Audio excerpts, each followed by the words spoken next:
My grandfather taught me that chivalry is not dead, and it's not dead because I say so. But I need your help. I need you to tell your friends. I need you to tell all the people in our Hollywood community. We have the means to make a difference for all the women out there. Writing the book Stalked was one of the first things I wanted to do when I finished the military and I shift focus of my company. And that got me a lot of publicity, got me a lot of TV shows, and that got me on a TV show. I thought, you know, like, movies, this is a good way, because if you do movies, if you're an actor, if you're a director, you can write and you can tell the stories that needs to be told. And it's a better way of telling it through a commercial product like a movie, like a feature film, than it is to put on a gray suit and say, I'm a security expert, this is how you need to live to be safe, or this is what we need to do, because nobody listens to the guy in the gray suit. Nobody has any respect for any of the politicians anymore. So for them to try to say anything that makes sense, no one's listening. If you want people to listen, go be a movie star. Go be a singer, and then educate yourself.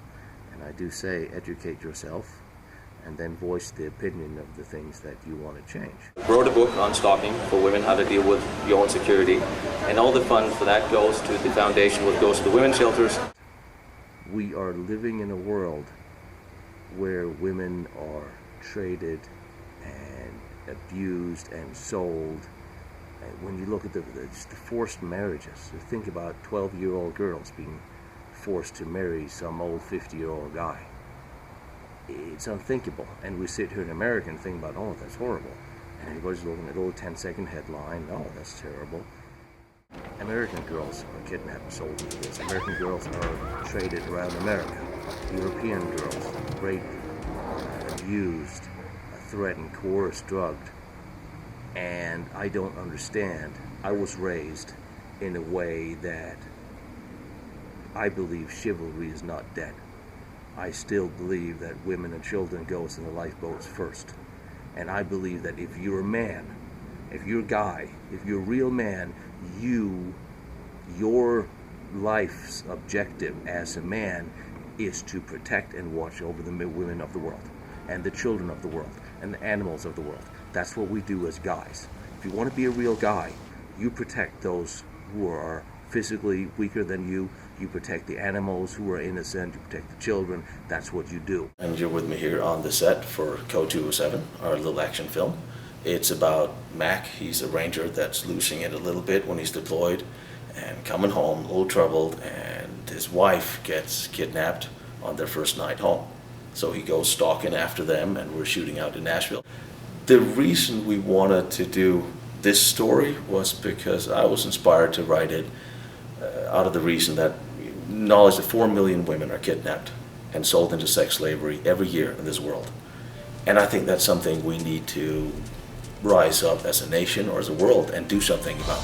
These women are our mothers, our daughters, these are our children, our sisters, and to me that's unacceptable. I was in the Army for many years, and there's a reason I served. I thought that's something that was worth highlighting, and that's why we wanted to do this, so we can, talk to the news and spread the news that women need to be a little safer, and as a nation, maybe we should do something about that. Where is he? Where is he, or you're dead? No. The action film I did, Chained, Code 207, was my first attempt of telling a story of how women are kidnapped and sold into sex slavery around the world, including here in America. Because people think, oh, this is something that happens in Thailand, it happens in Eastern Europe, it's a Russian problem. It happens right here in America. It's a pleasure doing business with you. I aim to please, my friend. Put her in the back seat of my car and try not to bruise her. Who, her? And it's just sad. She's my favorite. And we are trading with countries that actively buy and sell women. I am disgusted. So all I can do is make movies to just put my finger up and say, this is a problem. Port of Duluth, American women kidnapped, shipped off to the Middle East, shipped off to Eastern Europe, and sold into sex slavery. These are our daughters. These are our wives, our sisters, our kids, right here, walking down the street. And this is a problem. This is a significant problem that really need to be addressed. And I thought, well, let's tell a story of a combat veteran coming home. His wife gets kidnapped, and he goes to rescue her. It's bone stock commercial action film. Have a group of really talented professional wrestlers that I absolutely love. And you got Tommy and Ryan and Chase. And we had some great fight scenes. And the funny thing is, we were shooting out in Tennessee, out in Nashville. I love Tennessee, I love Nashville. I love shooting out there. We were shooting at the old state prison. And we were shooting a World War II film, and then back to back, we're going to shoot this action film that had the budget and everything written out. And the day before we started shooting, the lead lady, she quits, walks away for some personal reason, and half of the funding falls away. So I'm sitting here in the set, like, I really want to do this movie because I think it's a good story that should be told. And if we're going to talk about the safety issues women have, let's make a movie about it and then talk about it from that. And here I'm sitting here doing this movie with like nothing. We have like no money. I had to sit down. Everybody the day before I started shooting said, this is the story. This is what we have of money. I want to do this. Do you want to stay on board? And we shoot the movie, and I'm getting paid whenever I can. And everybody stayed on board. Everybody rallied, and we had some long days, and we shot an okay movie. It doesn't have the effects of Die Hard. It didn't get the publicity like that, but it had some really good performances. And I think in the middle of all this, we're talking about how the sex slave have actually infiltrated America, just like it has in Europe. And I think there's absolutely nothing more important for any government than to keep the children and the women safe. And on those counts, all governments are failing horribly.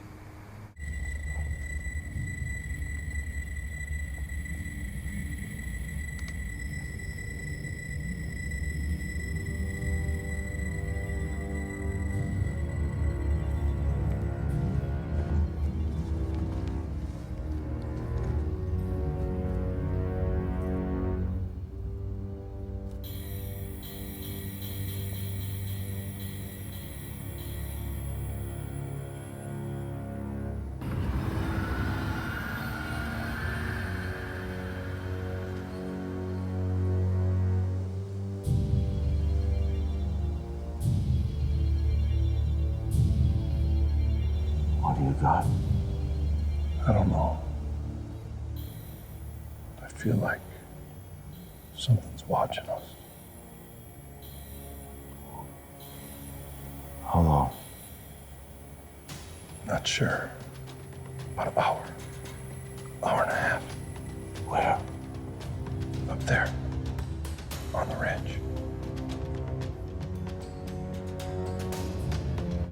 It was a scene from the premise of what if one of these victims actually was able to take revenge.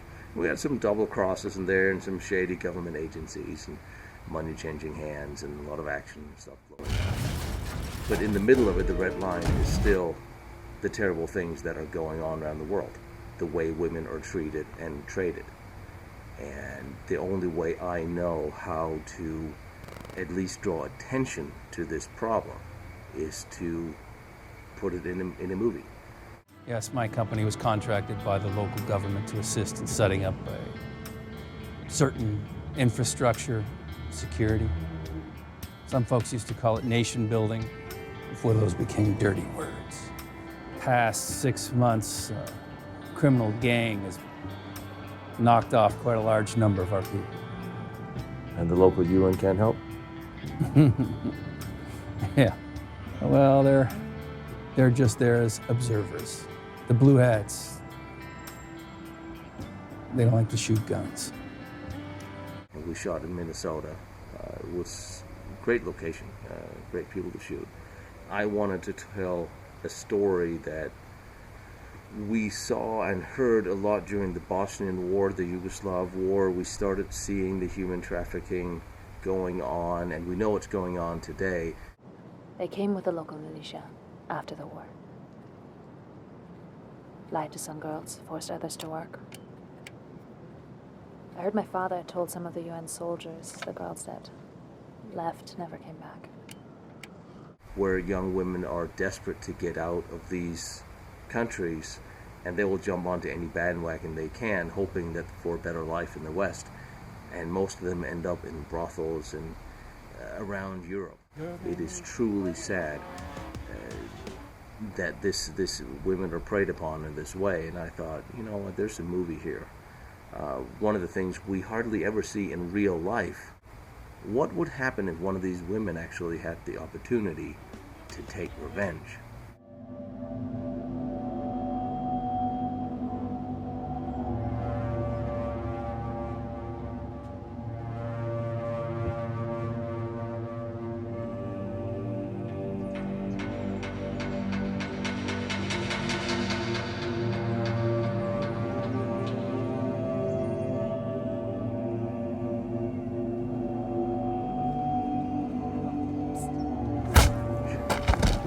So that was the premise of the film. If you gentlemen are done playing around, we got a little work to do. Pile up! And one of the greatest action films of my generation, can I say that without sounding really old, was still Predator. I loved Predator. It was just wall-to-wall action. It was the good old action crew. It was a great film, and that inspired me a lot. You know these things will kill you? What, do you want to live forever? I couldn't stand the company.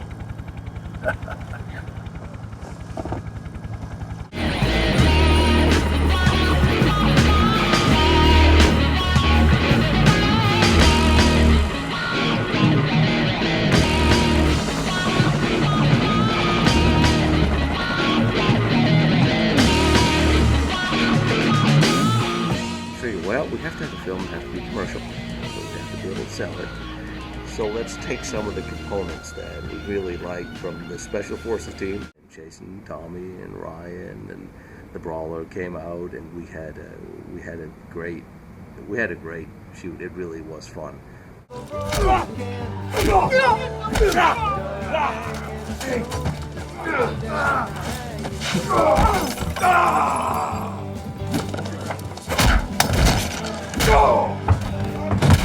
And I'm sure that if the crew of the making of the movie had followed the wrestlers around, well, we'd probably all been sued for things. Ain't that right, Chase?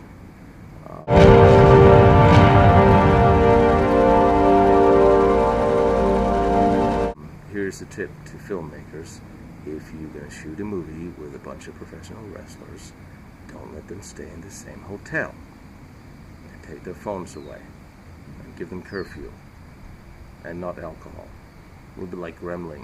You give them booze after dark and all hell breaks loose. They show up late on set.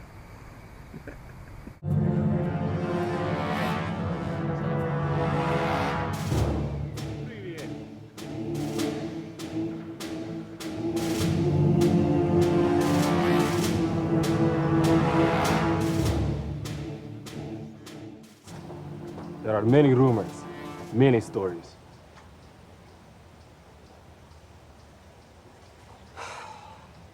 Our problem with that bitch isn't helping any. Double the offer. Tell them we might not be able to protect them or their families for much longer. This time we will ask, and even say please. Next time we just take. If you have any kind of moral compass and you have a sense of right and wrong, as a man, you would never abuse women, children, or animals. You don't. And I think what we at least could do is maybe we have some celebrities here in Hollywood that should stand up and speak in favor of that. We have all this political correctness. You have this is in and that is in and whatever's trending now. I don't care what's trending because it doesn't have to trend to be a guy that watches over women and children and animals because it's the right thing to do. It was the right thing to do 300 years ago, 200 years ago, 100 years ago, and it's the right thing to do 100 years from now. Because as a guy, the only thing that makes my life better is the beauty of women around us. And that's something that should be cherished and fought for. And a lot of guys seem to have forgotten that. That'll be the next book I'll write. But until then, I'll make movies about cool guys that watch us out for women and doing the right thing. And maybe we can get that dialogue going.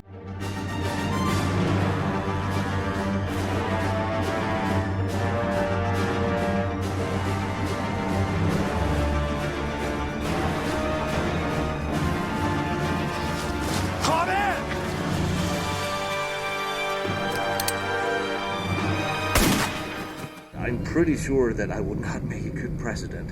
I'll make an awesome president for, about half of the world's population.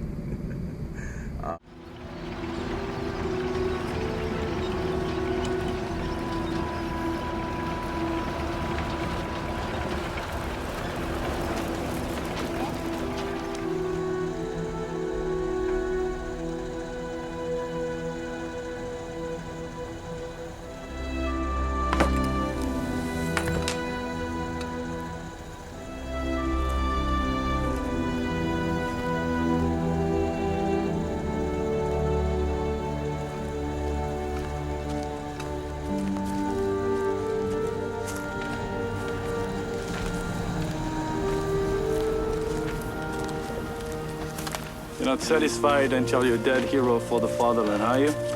Shut up. The first movie I did was Brothers War, which was a really good movie. You had Oliver Gruner, had Michael Berryman, and we tried to depict a lot of true stories that really did happen in World War II in one fluid movie. And I think we did a really good job on that. Anton! Anton! What? I'm taking care of that Panzer!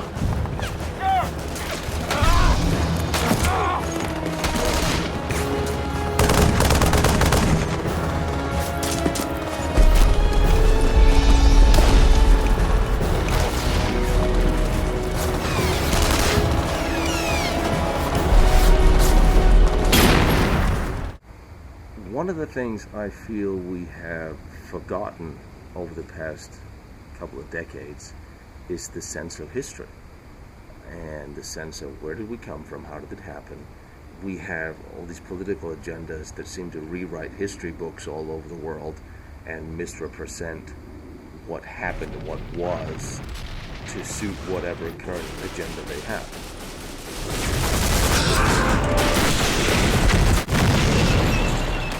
We must never be like the enemy that is stalking around the Middle East, tearing down statues and historical monuments in order to erase a history they don't agree with. And now we turn to America and see how we are pulling down statues and changing names from the Civil War. It was history, it happened. If we erase it, it will repeat itself. Keep him busy for today.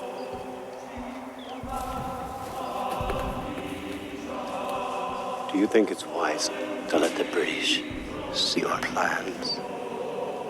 The Poles are here. We don't have to celebrate the bad things we did in the past as human beings, because all human beings have done horrible things. All religions have done horrible things. Some religions are still doing horrible things, and some have learned and evolved. But as a civilized nation, we need to remember our history. Oh God, there are so many. Anna? I have to do something for them. Anna? Light. Can we get some light in here? I have to see who needs help. I don't have any Anna? supplies. I can't do anything for them. Anna, when an officer's I don't nothing care left to about fight what with, an officer and wants. nothing left I to fight must for, he shows himself calm and contained. I have to help them. want strength. Artifice illusion that doesn't stop bleeding. It's all we can have in the end to give these people. A lie? Hope.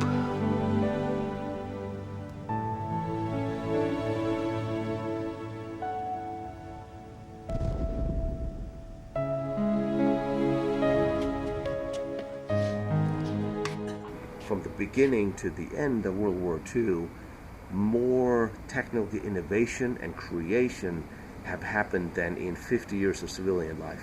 Borders changed, life perception changed, 55 million people was killed. That's something to remember how and why this happened.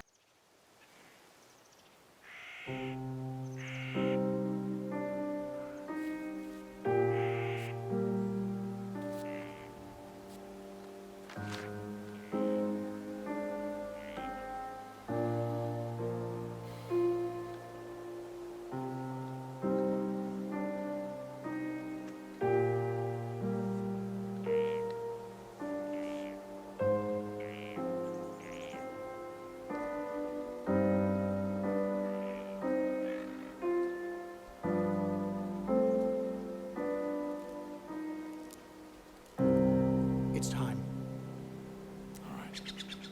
The second movie we did was Normandy, where I wanted to tell a love story. I wanted to tell a bit on the Eastern Front, and I want to go to the Western Front and do D-Day. And it was not the budget I wanted. And being a little bit of a stubborn, pig-headed director-type person, I sort of forced it through, and we starved a little bit, and but we made a movie that was pretty good. And one of the things, I wish I had had more money for special effects, camera for editing, because everything went in front of the camera. And we had so many armored vehicles and real soldiers. We had planes and ships and landing crafts. We had everything a World War II film should have. Well, the German logistics were bombed to hell, and they were spending so much time fighting each other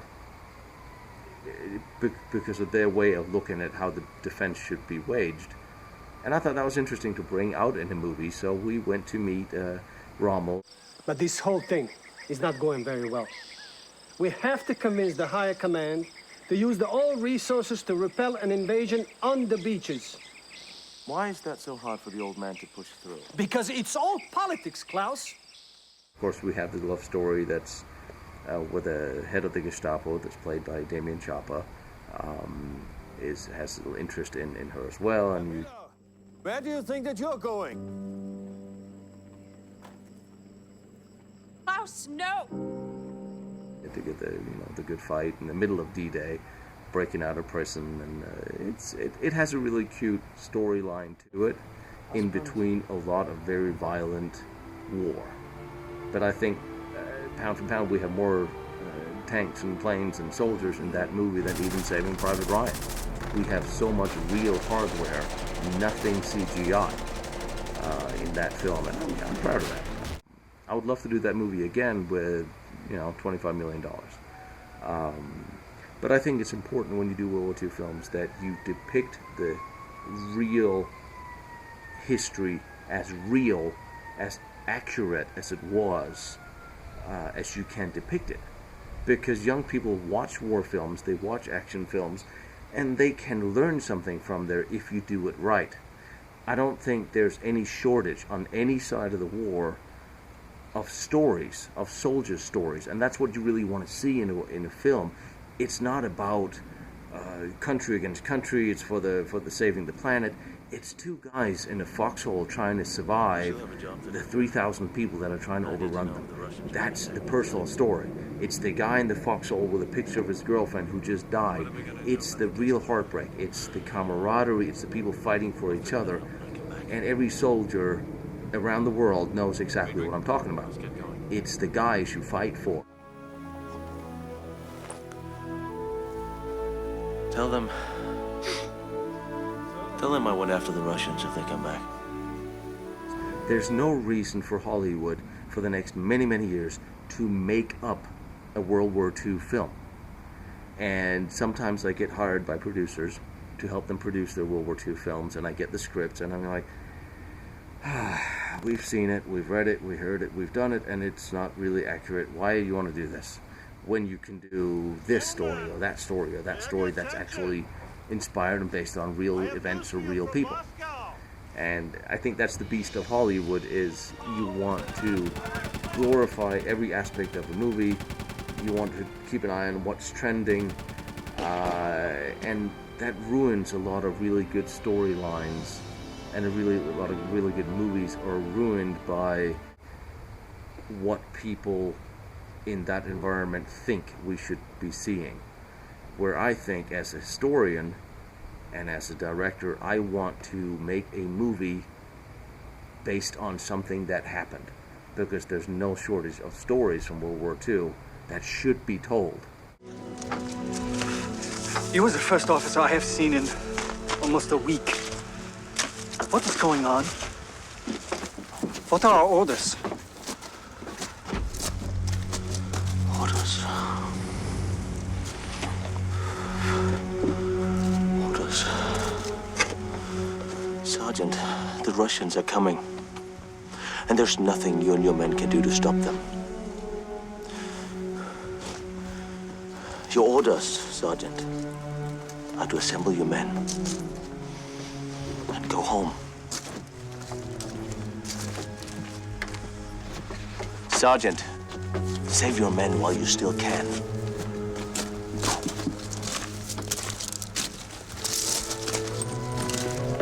Right, Hitler.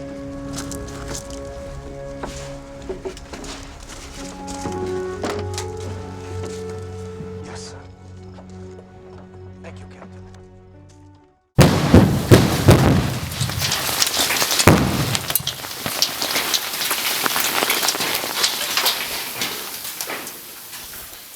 Is anybody dead? Cut! I'm in favor of this. How's everybody? Everybody good? Good. Everybody got eyes, hands, fingers, toes?